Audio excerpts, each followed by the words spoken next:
30 minutes later, I slipped into the back door of my boutique.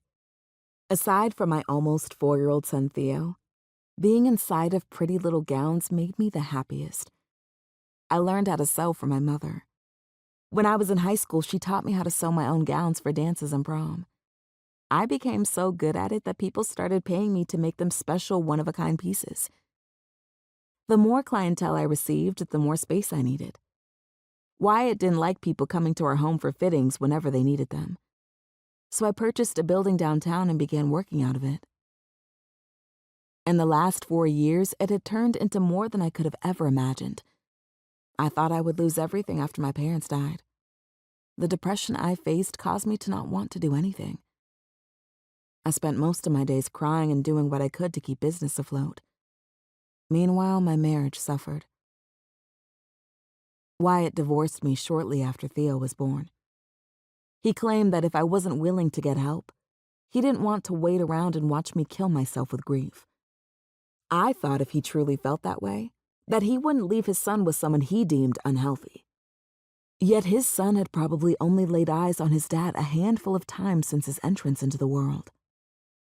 Wyatt paid child support, which I never touched.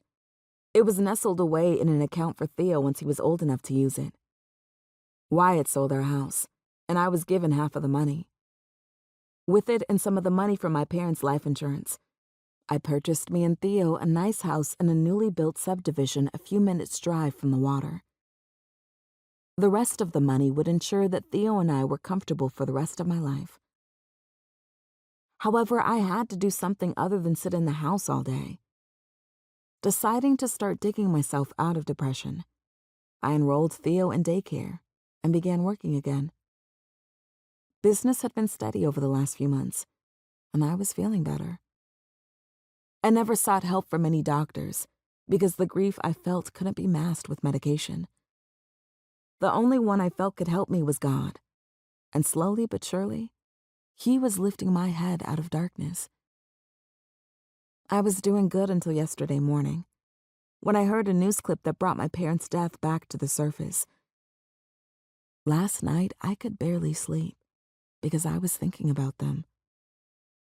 It took every ounce of courage I had to reach out to Wyatt this morning, only for him to do exactly what I knew he would do: blow me off.